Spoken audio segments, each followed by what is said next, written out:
All right, welcome back to the Business of Social podcast powered by STN Digital. I'm David Brickley, and on the Business of Social, we examine the digital marketing industry and analyze how brands successfully increase their ad revenue and brand affinity through cutting-edge content on social. In short, we talk to the experts so you're able to keep your thumb on the pulse of the ever-changing landscape of social and digital media. She's the Senior Manager of Operations of the Brand Marketing and Digital Strategy at Dick Clark Productions. Over at DCP, they produce events like the American Music Awards, Golden Globes, Billboard Music Awards, Academy of Country Music Awards, just to name a few. I am pleased to be joined by Madeline Mesevage. Madeline, how you doing? I'm doing well. Excited to be here. So we were just talking before the show, but I want you to break down your role. I know in this industry, all of our roles change every 6 months, it seems, with all the different social networks and algorithm changes and all that. So break down your day-to-day at Dick Clark Productions for me. Starting off with the tough ones. My actual role, so I, like you said, am in the brand marketing and digital strategy department. So our department handles a large part of sort of the content creation that happens for digital and social purposes. We handle the marketing around the events. Obviously, we work with the network and partners to do that. But then we also handle all of the sort of brand ideation and then execution around our event. So my role specifically is to handle the strategy behind the content that we're creating and then the operations for sort of all these moving pieces to make sure everything can actually happen around each event. So long story short, my actual day-to-day is ever changing. It's sort of depending on the cycle, right? We think our years exist in cycles, and our cycles are really driven by the show season and then sort of the sales season. So some days are really focused, helping out the sales team to make sure that they have what they need. And then as we sort of gear up towards shows, it's very different. It's making sure we have the team. It's making sure that every piece of content we have has a purpose behind it.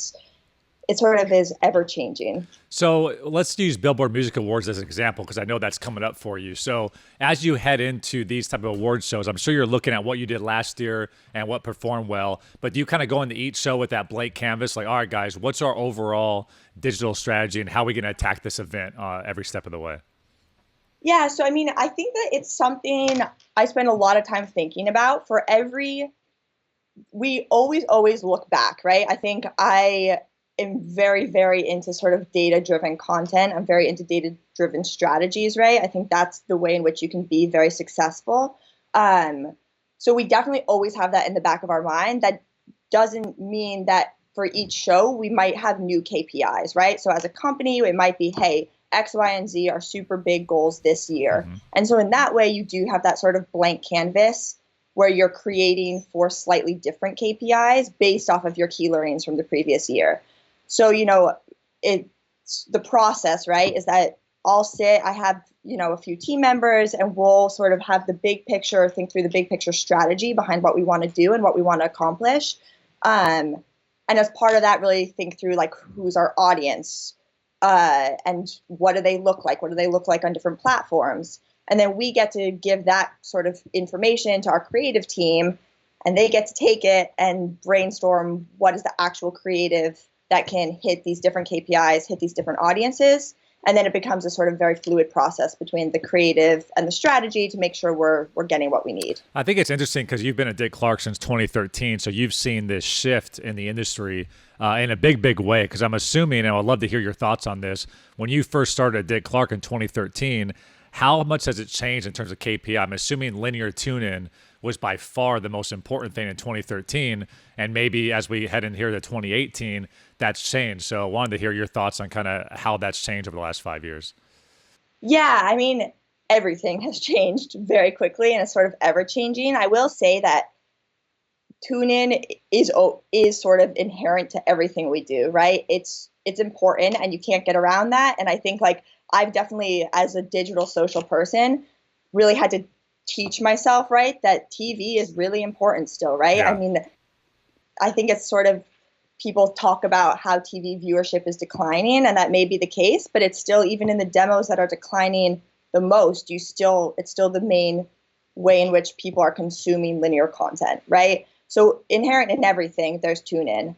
That being said, I think a big change that I really believe in is that we've sort of started not thinking of social and digital as a second screen experience. We think about it as a complementary first screen experience, right? So we create programming not only for sort of the product, right? So like whether it's Instagram stories or live, we also create programming per sort of platform. So we have a run of show for Twitter, we have a run of show for Instagram, we have a run of show for Facebook, and they each are really targeted to who we think our audience is on that platform. That's awesome. I'll kick it off with this as well. What do you love most about what you do? Everything. No, I'm so lucky because our department was really small when I started. I have a really wonderful boss, and we were able, I think what's unique about the department is that as I went from working in partnerships to sort of being strictly ops to then being really interested in strategy. And we're able to sort of all have roles that really speak to our strengths. And we had the time to kind of figure out what our strengths were. So I think that at this point, I feel, very lucky that I was able to figure out what I'm actually interested in and now do it within the same department. I think that's pretty rare. No, I know we've worked together in the past, and not to ego boost you, but you and your department, very impressive staff, and you guys just get it, which I like to say, which I think everybody knows what I mean when I say that. But I want to get a little more granular too. I like what you said there. Not a second screen experience, but more of a complementary and having to run a show for each of these platforms. Can you give me an example of maybe something you've done in the past or things you guys are thinking about in the future, that what that actually means? Yeah, so it means a lot of different things, right? So I think obviously there's information that needs to be provided across all platforms. So it's not that you would go on Facebook and suddenly you would be having an entirely different narrative, right, from what's actually occurring. It's sort of the way in which the narrative is presented. So, for example, if you had a performer announcement on Facebook, right, you might do a video that is really sort of about the performer, right? We have a slightly older audience on Facebook. Yeah. They're more apt to consume slightly longer video content. So the asset giving that information could be something more trailer-esque, right? On Twitter, you have slightly younger, it's a bit more clickbaity. You have people just want to know what it is, and they'll sort of be engaged long enough. If the content's cool, right, they'll like it, but I don't think they're looking to find out about the performer. They're looking to find out who is this performer, right? So we'll do a sort of different piece of video content that's slightly just more like directly informational, whereas on Facebook, we're doing a bit more of a storyline. Well, then within the video. Well, then on show day, I'm particularly interested because we've talked about it at length, but you guys have really, in my opinion, best in class when it comes to your red carpet live streams and being able to integrate sponsors into that and really making that an experience A, and then B, like you mentioned, it's a first screen experience. It's not a second screen experience in that regard. So talk about kind of your show day and your live stream, because I think you guys are kind of some of the best in the business at that. Yeah, so on show day, so live streams, right, we think of sort of unto themselves. The majority of our shows have a pre-show. It's very, very important for our department. It's something that we see not only as, valuable in terms of the content itself, it's also very, very valuable in terms of pushing tune in for the broadcast. I think I love red carpet live streams because you're able to be very creative. Like our department has a lot of control over what we're able to do. You have massive cultural moments happen on them, right? And you're able to be a platform for these moments where talent, it's where they get to talk about anything they're pushing. It's where, people can candidly talk about movements that are super important to them, things like that. So we think of the sort of value of that content as, not necessarily, the same as the main show, but we definitely don't think of it as like, an aside. Generally speaking, we try to always have the red carpet be distributed as a linear live program. I think depending on, if sponsors came in or not, what our goals are for the year, we'll typically have a deal with a distribution partner, which is typically a social platform. Okay. And so we've done them, we've done them with Twitter, we've done them with Facebook. Both have pros, both have cons. And we've also distributed via web. So we've kind of done it all. And then in terms of brand partnerships, now as we're in 2018, you guys have a few of these under your belt, and they're such high quality productions, specifically on social. How have you guys seen sponsors wanting to be a part of it and kind of package that up to make that something that people want to be a part of? Yeah, so I think it's compelling, right, for sponsors, because you're able to there's a few different ways, right? You can integrate sort of in a small sense where you're just doing something like a quick moment, a bit of a live bit, for lack of a better word. You can have an on-site presence from like a car on the carpet, right? But then since we're controlling the show, you can really capture cool content around that vehicle. And then you can do things like own the entire pre-show, for lack of a better word, like right? Presenting sponsor, essentially, yeah. Exactly, right? And then in that scenario, you're able to have branding on the interview stages. You're able to have messaging very organically, hopefully, woven throughout the entire program. And so I think that sponsors see it, right, as like a way in which to be very, very tied to the event and front and center without needing to, necessarily make the significant spends that are required for broadcast. Yeah, and I mean, looking back at 2013, I would assume, I mean, back what I remember too, social would just be a throw-in. Like, hey, Coca-Cola, hey, Samsung, you guys are a presenting sponsor for the linear show. We're also going to give you 5 tweets, 6 Instagram posts. Now it seems that sponsors are, more than willing to just be a digital exclusive partner, and actually have that be a package that they are a part of rather than a throw-in. So how have you seen that change over time as well? Social not being just a throw-in, but actually a monetizable thing. Yeah, it's funny you say that, because that's exactly right? We used to, it would be, social was coverage of whatever it was that they had actually purchased, right? And theoretically, however you want to package it up. And now we are running social only programs, obviously not all the time, but it's a possibility. And I think we think of, we think of the content we're creating for the program. We think of, how much content, where's the best place to push it out. We create social content for the brands to utilize. And so I think that brands as a whole, I'm seeing the shift, right? They want to be putting their money on digital and social platforms. Yeah, I mean, especially I think when they're trying to hit a younger demographic, that's where those people are. So it's starting to make a whole lot of sense. Wanted to get your opinion on how important the performers and presenters for your award shows are to your overall social media success, because I know someone like Cardi B, for instance, got her start kind of on the reality show scene, and now she has a huge following on Instagram. People follow her every day.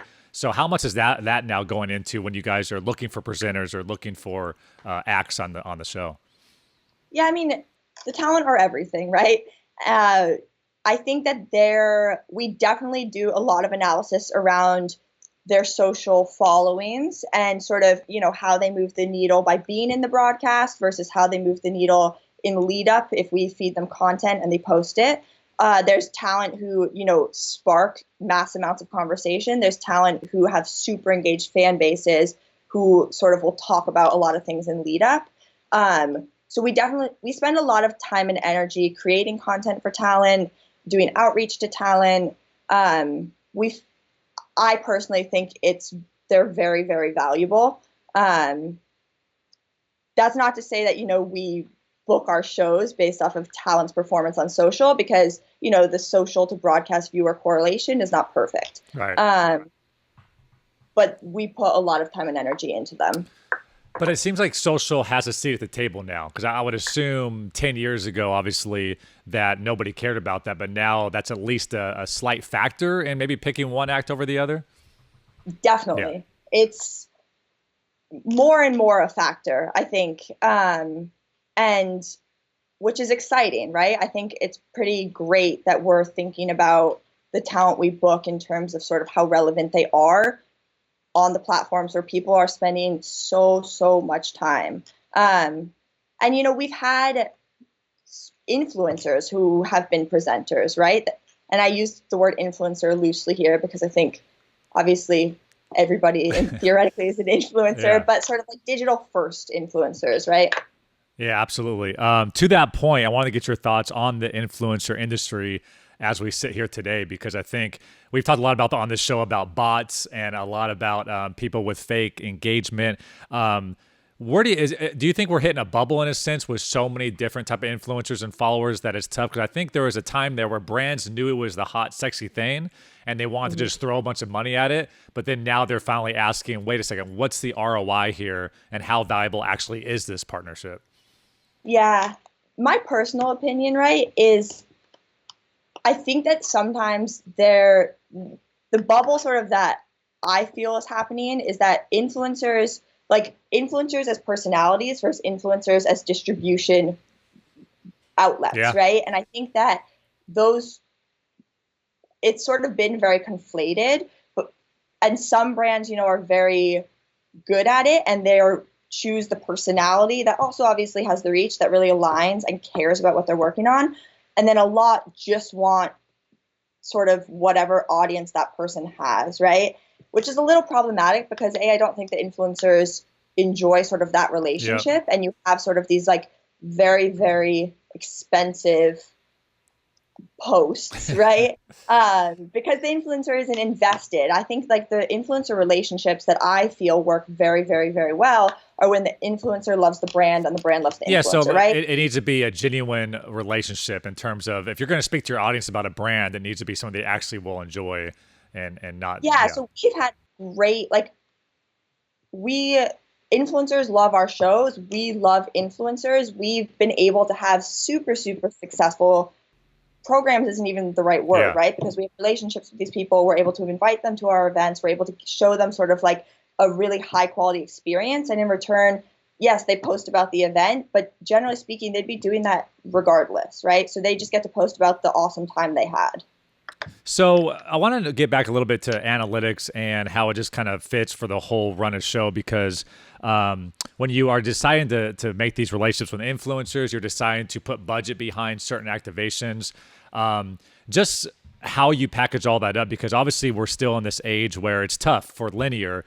Who's scrolling on Instagram? Oh, the Billboard Music Awards are on this weekend. I'm going to call my friend. Let's have a party. And they turn it on their TV. You guys can't technically measure that. And I know Nielsen Total Ratings is trying to fix some of that and help out. But how do you guys make those decisions at the table in terms of budget and in terms of should we bring this influencer in to see if that's actually something that's going to help the ROI or the KPI you're trying to hit? Yeah, it's a tiny bit of a gut check. Yeah. But we spend a lot of time researching things, right? I think I have a team who does a lot of analysis from, I guess audience analysis becomes a huge part of it, because if we're talking about potentially bringing in an influencer, you can think about it the same way you would think about that money being utilized as a media spend on a social platform, right? And it kind of, to the point of a personality versus the network, influencer is valuable because if someone sees that person's face and they like that person, they're going to be interested. It's a lot more credible than a commercial during. Yeah, exactly. Right. So I think that it's always a bit of a evaluating process for how we're going to allocate everything. But I will say that sort of as a whole, everybody understands that digital and social marketing is important and is very, very valuable. And so having the funds to be able to make that happen is very important. And then how do you guys deal with the ever-changing algorithm changes, especially on Facebook? We've talked about it a lot with a lot of our guests. I'm sure when you see that Digiday post or that Mashable post about how Facebook is changing everything, that really affects your strategy going into an award show a couple months later. So just wondering, I know we're in this age of everything's evolving. You kind of have to move and groove and be flexible. But just from your standpoint, when things like that happen, do you completely shift strategy, or how do you kind of navigate that? As a whole, I think on Facebook, we sort of paid matters, right? And I think we're just trying to make sure that we always have some budget to do paid posts. Also in part because I think a lot of the people who are following our accounts are following because they're music fans, but a huge segment of the people who turn on the TV are pop culture lovers, right? So we need to be able to reach the pop culture lovers on digital and social. And if they don't follow us, you have to be having some sort of paid spend behind it. And I will say too, I think I've seen a shift on how brands want to be spending their money. I think we're having, with the content we give brands, we're seeing a lot of brands wanting to put paid behind their Facebook posts now. Just to guarantee that reach and guarantee the demographic they're hitting. Yeah. That makes a lot of sense. Yeah, and I mean, the Facebook targeting capabilities are so nuanced that it's great. You can hit exactly who you want to hit. So in your opinion, there's a lot of people complaining about organic and that being turned down, but it sounds like what you're saying is you not, I guess, enjoy it, but the fact that you can actually guarantee and target and make that more of a analytical equation is actually to your benefit in a lot of areas. Yeah, in some. I think in general, we just try to not be stressed about it, right? Because these things are ever changing. We have super good partnerships with the platforms, which is another thing. I think we definitely try to utilize the new products that they have, which could potentially sort of help your posts. And we spend a lot of time understanding best practices on the platforms to make sure that our organic content has the highest likelihood to sort of be seen. For example, on Instagram, right? If people are commenting, your post is more likely to do better. But as soon as you say, hey, comment, your post is suddenly bottom of the barrel, right? So you have to create content that somehow sparks the conversation organically. So we definitely have, in general, the sort of platform algorithms inform a ton of our creative. Awesome. So how do you, I'll ask you this. So what social media software tool do you think you use the most or couldn't live without especially when you're in your live events and things are quick and to the moment? I'm sure you guys have a few things you use that are pretty critical. Yeah, we use NetBase. Okay. I don't know if you're familiar, but they're great. We're able to do a ton of analysis, in lead up. On show day, we have a live dashboard where we're able to sort of see conversations that are bubbling up, hopefully before, they actually happen. So the example I always use is like it always has to do with people's hair, right? It's like somebody gets out and they have like a top knot or they have blonde, not brown hair. And you're able to get ahead of that so quickly, even before something trends. So NetBase, and then after the show, obviously, we use it to be able to analyze. You can get very granular. You can look at how did performers move the needle pre and post? How did presenters move the needle pre and post? What did people like or dislike about your host? Things like that. That's awesome. We also obviously, go ahead, the industry standard, of course, is sort of Nielsen for ratings. Yep. So Nielsen Social is something we use a lot. Awesome. So when a new platform or features are released, how do you weigh investing time or energy for your team to try that out? I think that's interesting because a lot of stuff is breaking down. You mentioned Facebook, but when Instagram stories came out, and also these different platforms kind of spouting out, how do you make those decisions, whether you guys should go all in or just kind of wait and see? We never wait and see. I think it's sort of a shifting of the value proposition, right? So something new is inherently valuable because for our industry, right, being ahead of the times, being on top of what's happening and being cool, right, carries a lot of weight. So if something's new and is rolling out, we're more likely to try it, right? And even if it doesn't end up being down the road something that is a huge moneymaker, or maybe the platform decides it's not working and takes it back, we're more likely probably to use it than to wait and see. So where do you think in that same realm, where do you think the undervalued attention is right now on social that people may not be appreciating enough? Well, I know people appreciate them, but I think they should appreciate them more. Instagram stories. Yeah. Instagram stories is the most brilliant thing in the world, right? It's an entirely different, we create original programming for our Instagram stories. We spend a lot of time and energy and, frankly, money to make sure that experience is really, really high quality. And I always talk about the real estate too. It's still, right when you open your Instagram app, it's still the very top of your app, which they may change that eventually like Snapchat did recently, but the fact that you can be in the front of someone's app every single time they open it, it's just a no-brainer that I agree people don't use enough of. What about Facebook stories though? Because they're trying to roll that out too, and that's still somewhat in the front of your screen or when you open up Facebook. Yeah. Honestly, we haven't allocated time and effort towards them. I think when we feel sort of from the Facebook team that it's something that they really want us to get behind, Okay. we definitely would. I think that they're definitely figuring out exactly how. I mean, now you can upload right from Instagram to So usually Facebook people too. just duplicate. Yeah. Yeah. Yeah. So the time and effort is on the Instagram end. I mean, on Instagram too, you can like, there's just interesting things you can do, right? You go live for a little bit, which bumps you to the front of everybody's That's scroll, true right? You can too. be very Yeah. strategic about it. I love that. I love that little tip.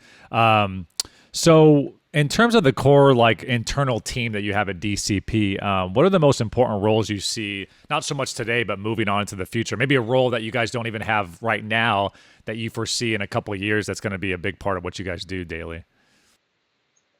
It's a good question. I think that some of, I mean, we are content producers, right? We're a production company. So I think that there's some things inherent in that don't change, right? So I think having, a very, very good creative team is super, super important. Having people who really, really understand sort of the social landscape and just everything we've been talking about, right? Everything having to do with like the best way to make content for those platforms is going to become more and more important.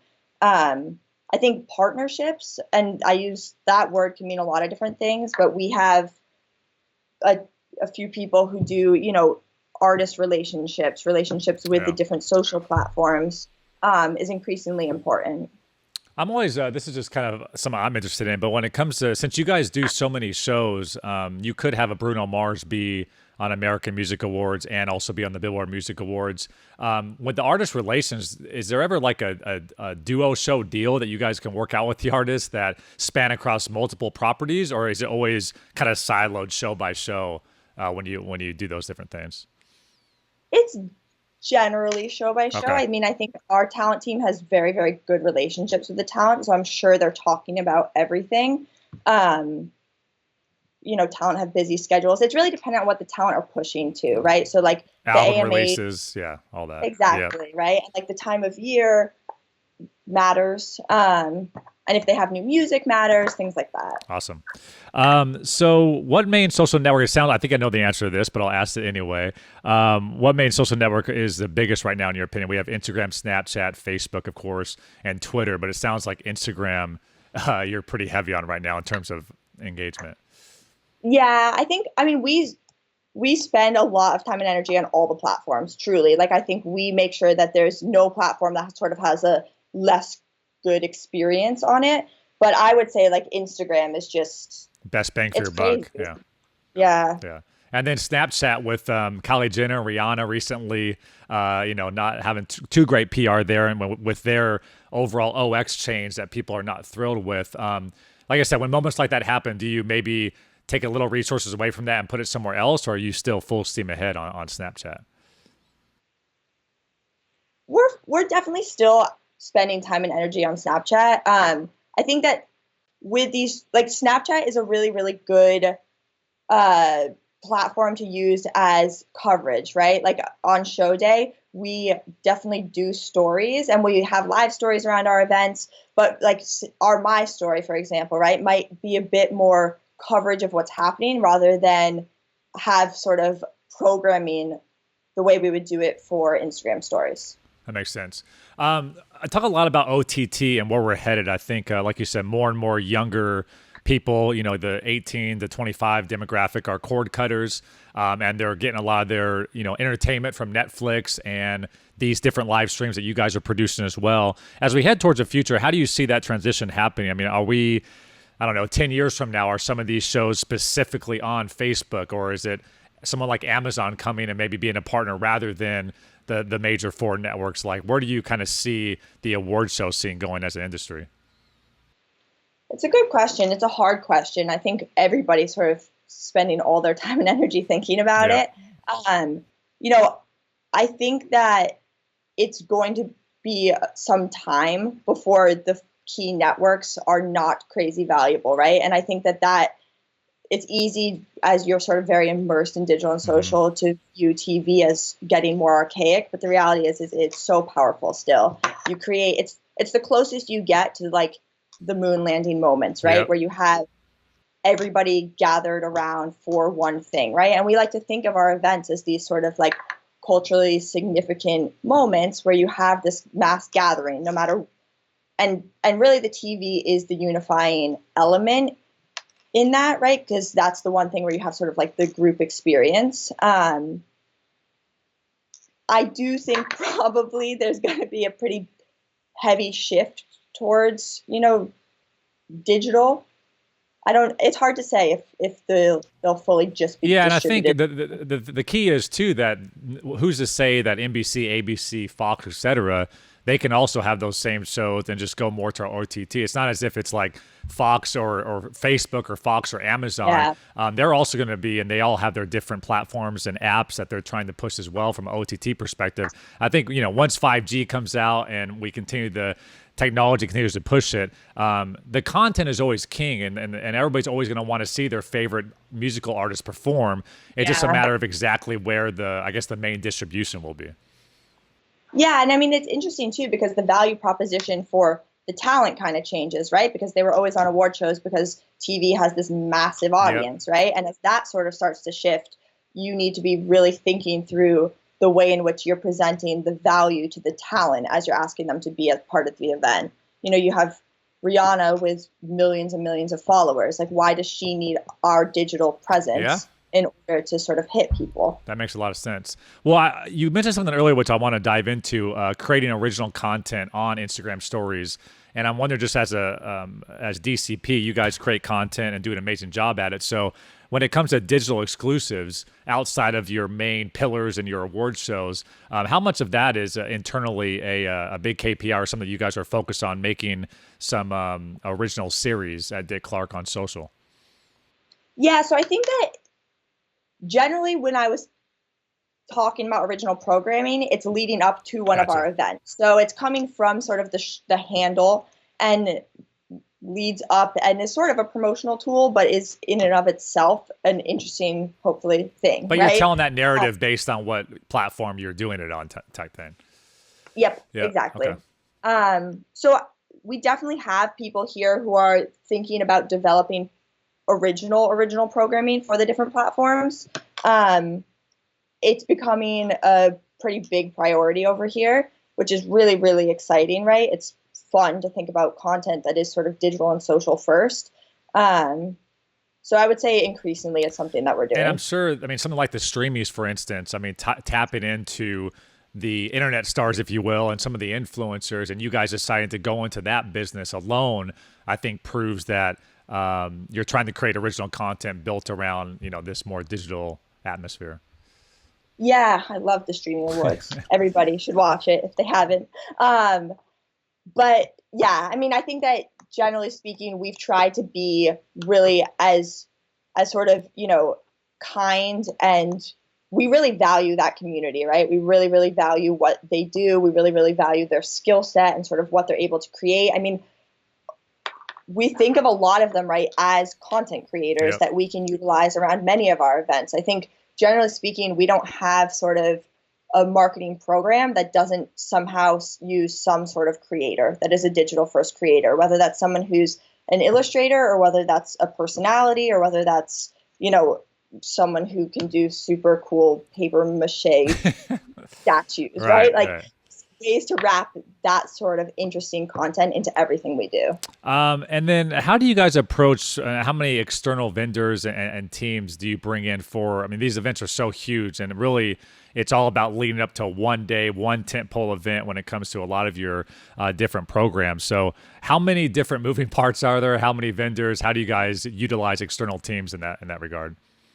So many moving parts. Really, I think that was like the biggest learning thing for me coming on here, right? I was like, it's crazy because you're ultimately putting on an event in a pretty short amount of time, right? So yeah, you have a big lead up time, but you're not on site for very many days. So we have a lot of vendors. They do things from, helping make sure the red carpet happens, to running votes we have, to, doing social activations, to everything broadcast, which is a whole nother ball game. So we use vendors for specific things typically, and then we bring on a quite large team to handle all of the, content creation and publishing and management needs that we have around the event. So anything that we actually as a department come up with that we want to do, we don't typically like to outsource sort of like all of the creative, for example, because that is our bread and butter. So we'll just bring on sort of the necessary people to complement what we're doing. Simply because you guys don't necessarily need a team of 30, 365 days a year, but on show night, you guys need a huge staff to be able to spike up on. Exactly. Yeah. And like show week, frankly, we have to staff up a lot. That's awesome. I think one thing too with Dick Clark that's so impressive is like the way your shows look on linear as well. When you look at the Billboard Music Awards, even recently with the NBA Awards, just everything on television. And I'm not trying to again give an ego boost to you, but honestly, when you look at Billboard Music Awards and you compare it to some other shows that Dick Clark does not do, I think just the intricacies in the set design and the lighting and the LED boards, and I think that also transitions to digital. So.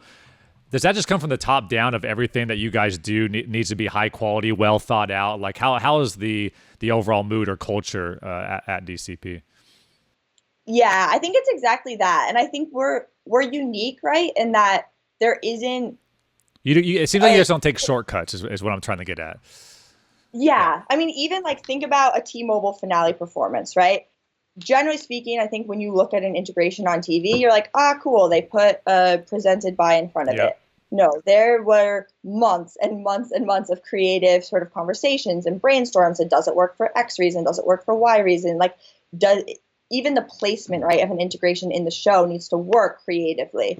And we take that same sort of mantra all the way through digital and social. So there's, we have to be super, super aware of not alienating our audience, of making sure that sort of everything we do is something that is worthwhile for them to consume.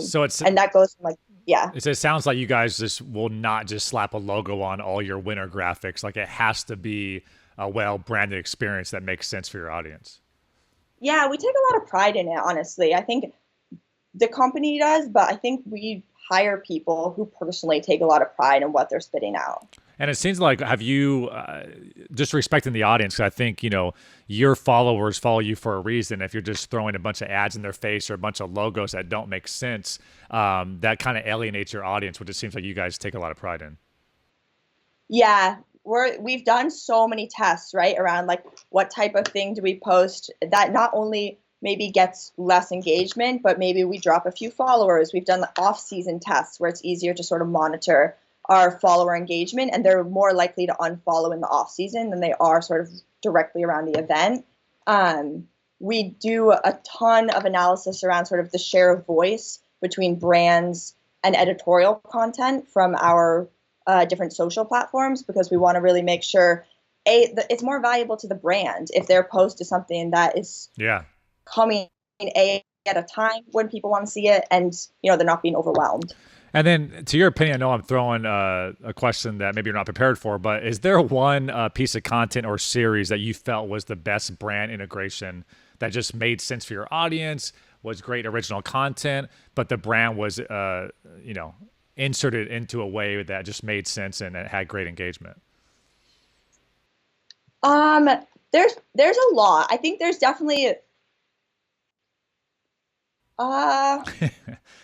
While you're thinking about it, I will give you, because I know you guys have worked with Casey Neistat before as an influencer, but he just had a recent one that we've talked about a lot is with Samsung. During Christmas, they shut down an entire mall. They made it a winter wonderland. They brought people from Boys and Girls Club, and the whole idea was it was all used on Samsung phones and Samsung equipment. But the actual story and the piece of content, it didn't have to have Samsung involved. It was a good piece of content regardless. So I think those are the things people are always trying to find, is how can we integrate a partner in kind of an organic way that still has a very engaging output. Definitely. And we're really sensitive to it. Also in terms of making sure that we're not having any implied endorsement issues with talent, right? So inherent sort of in an integration being very organic, obviously there's certain times you need to pay talent, but then, we've done things where every person who's roaming, capturing content is utilizing a Samsung device, right?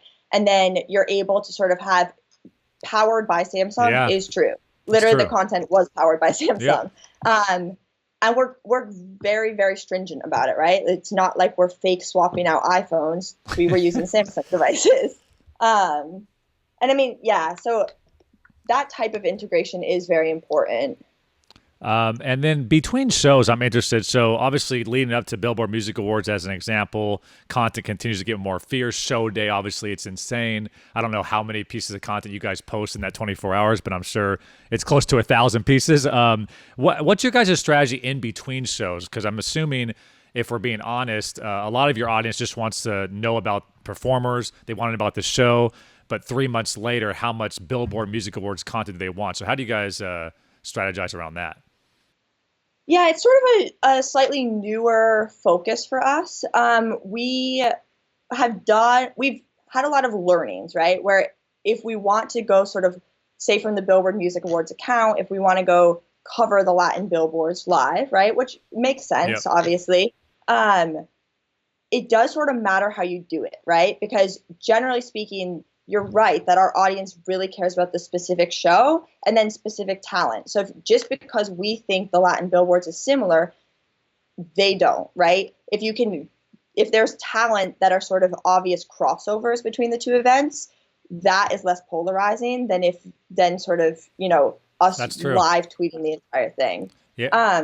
The other thing is we need to, because we have so many events, cross promote them, right? Because all our socials have different followers. If you cross promote out of the blue, anyone who sees it is likely to unfollow it. They're like, why am I still But following somebody this? that follows Billboard will probably like what you guys are throwing down for American Music Awards. Similar audiences, True. right? Maybe they'd be less apt to tune into the Golden Globes, for example. Right. That makes sense. Yep. So we've, through sort of trial and error, figured out that if we have a slightly more consistent publishing schedule in the off season, they're more sort of open to the promotional posts that we need to do. So we're coming up with sort of the right way in which to put out content in the off season, but it's definitely like the volume is so much lower than around show. Speaking of Golden Globes, the Oprah moment. I'm just wondering, inside that room, when you guys see that happening, you understand that that's going to be a beast of content once that goes live. So when you guys are in the moment in show and that happens, how do you guys approach that? Is it all hands on deck and just stay with that moment as long as possible? I would just love to go kind of inside baseball in that moment. Yeah, we definitely knew immediately that it was going to be like the moment, Yep. right? I think we were lucky enough to have media on Facebook that I was able to move, and we put a bit behind it, and you have to put so little in that scenario and it goes so far. So in real time, we were able to sort of make those slight adjustments to make sure that in terms of it let's had pull enough- budget and put on this immediately and put some fuel on it. Exactly. Okay.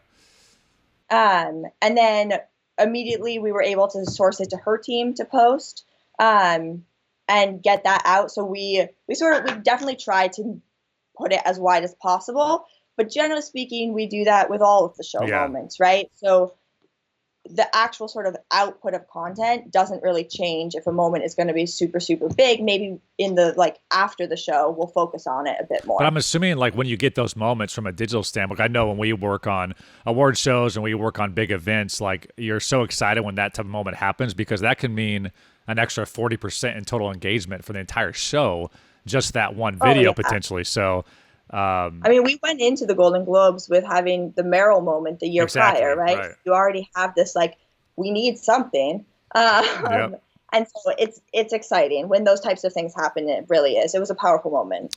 So as we kind of wind down here, I'd love to know, just as an industry as a whole, where you see everything going. I know not to predict the future too bad, but you're in it every single day, and you're working with major talent, major influencers, major brands. What are some of the things that you're excited about in the next year, or at least for the rest of 2018, as we continue to try to learn and evolve and do all this stuff in this crazy industry that we live in? Yeah, I'm excited about a lot of things. Look, I'm excited for another social platform to emerge, right? Amen. I don't know if that happens this year. I'm excited for it. When Musical.ly popped up, right, we worked with them immediately. It's exciting when these types of things happen. And, obviously sort of going up against the giants is never easy, but you don't necessarily have to go up against them. You just have to be doing something different and something unique. I'm really excited to see sort of how brands start to value, or how the shift is going to happen of where they want to be spending their money, right? I think we're so in it and we're experiencing it all the time, and we're sort of living it right now, and it's going to shake out a little bit of how they're sort of wanting to deal with TV versus not TV, and how they get sort of more nuanced around the audience that's on TV versus the audience that's on social, and if they start to value one higher than the other. And then in general, I think seeing sort of where distribution is going as a whole is super exciting and super interesting, and something that is going to be sort of a long ride, but fun to be part of. Yeah, I'm so with you on. I think there's an opening right now for a platform to come up and grab a hold of the moment. Just because, I mean, Facebook with the whole election and everything, they've decided we want nothing to do with news and organic. I think there's also an opening for Twitter or Snapchat, but I agree. I think there's an opening right now for a new platform to come out of nowhere, or a current one to really be able to challenge the main four, because once there's a potential to go get to something early, soak up organic engagement before they go public and before it's all about the ad revenue, I think that's what, you and I are trying to find every single day. Yeah, agreed. I think there's a lot of interesting things that you can happen. You look at like even a Spotify, right, which isn't a social platform, but they're suddenly curating playlists, and playlists have suddenly become a currency, right? And everybody, you make or break a song by its placement in one of their playlists, right? And there's these sort of different formats that are coming out and changing the industry, right? And that opens a lot of sort of room on the social end for a platform. And I think one thing we always forget to talk about, because it's always Twitter, Facebook, Snap, Instagram, but YouTube. And I know YouTube is a big part of what you guys do as well, but it's Google obviously, and it's top 5 in as far as websites search on the internet. So for YouTube as well, like how do you think there's an opening for them as well to become more of a player? Yeah, I think we think of YouTube in part as it's like the search versus find, right? On Facebook, you can find content. On YouTube, you search for content. So we've had phases where we've spent more or less time on YouTube. I think with sort of the excitement around Twitter and Facebook and Instagram and Snapchat, we put a lot of content on it. It hadn't always been a huge strategy focus for us. More and more, it's becoming a strategy focus, because you need the people immediately after the event. What do? You want to see a performance, you want to see acceptance speech, you search it on YouTube. So more and more, I think we're going to start to focus efforts to make sure that the YouTube experience and there's unique content there. I will say, as one of your viewers, I recently searched the Pitbull Chris Brown performance from a few years ago at Billboard. So those are the moments where that was a dope performance. I want to watch that again. I'm automatically going to YouTube hoping that you guys have uploaded it, and you're probably hoping some random person didn't upload the bad quality version, so you guys want to soak that engagement up. So that totally makes sense. Well, overall, I really appreciate your time. I think it's been a brilliant conversation and provided a lot of value for the listeners. What's next for you? What are you excited about for DCP, and what are you working on currently? We have the Billboard Music Awards coming up, and we have the Academy of Country Music Awards coming up. So what's next is those two shows. I feel like everyone's like, we just made it through award show season, and I'm like, no, but it just kicks off again. So yeah, our heads are very, very much in planning for those two events. And then while I have you, how far in advance do you go for those shows? And when they overlap like that, it's just a matter of prioritizing different things for both shows. I mean, I'm sure it's tough to juggle a couple shows at the same time. Yeah, I think everything's a priority. So it's mostly making sure there's enough hours in the day. Generally, the nominations happen, 4 to 6 weeks out from the event. And there's a lot of, obviously, there's, say, like a month's worth of prep prior to nominations, loosely ballparking. Yeah. So we have a lot of overlap, and you just have to find the time and hire staff, pretty much. That's what I always say to the people that we end up hiring too. Like, you have to geek out over this industry because it is tough. Yep. I know you personally have worked those 14 days in a row. You've worked those 18, 20-hour days. I think you would probably agree. Unless you love entertainment and love social and love this industry, it'd be very difficult to wake up every morning and deal with all the craziness that you go through. Yeah. 100%. You have to, there's a rush to it, right? Live events, it's crazy. There's Adrenaline. Yeah. nothing like it. I honestly, it's crazy even the number of hours you can stay up. Uh, yeah, you have to love it. You really do. Well, thank you so much for joining me. I'm looking forward to talking and meeting up with you soon, but I think it's been really good. And thanks for joining us on the Business of Social. Yeah, of course. Thank Thanks, you. Maddy. Talk soon. There she is, Madeline Mesevage from Dick Clark Productions. Super interesting conversation to break down as she is in the live event space. And I think digital and social, there's no real more important industry to know your game and be able to capitalize on brand integration and sponsors, but also at the same time being able to capitalize on the moments. Like we all think about that Oprah moment at the Golden Globes, and we all saw it and talked about it around the water cooler, but that was her team that was able to get that into a viral moment, essentially, when it came to the different social platforms. But they're a really impressive bunch of Dick Clark Productions. We've worked with them in the past, but also just being kind of a fan of them from afar. They just do it right on digital. I think they're first to market when it comes to, like she mentioned, jumping on the organic train when it comes to Facebook Live or Facebook Watch or Instagram Stories. They're always first to market. They're always playing around in those spaces. And I really like what she said. I totally agree that I think there's an opening right now. If Twitter wants to step up to the plate, I think they have an opportunity as well. But if not, there's also, I think, an opening in our space for a new social media network to come up and really soak up that organic engagement that people really want to get, especially with all the different changes with the algorithm and things like that. So super interesting conversation. Make sure to check out Dick Clark and all that they do, especially when it comes to their live streams. It's high quality. It's just as well produced as a linear production. There's great brand sponsorship integration. So if you guys out there are looking for your live streaming capabilities and how to integrate sponsors the right way, I suggest you go over there to what Dick Clark's doing, especially with their pre-show events. It's very impressive stuff, and definitely recommend what they're doing. Of course, I'm David Brickley. You can always email me. I answer every single email, david@st.digital.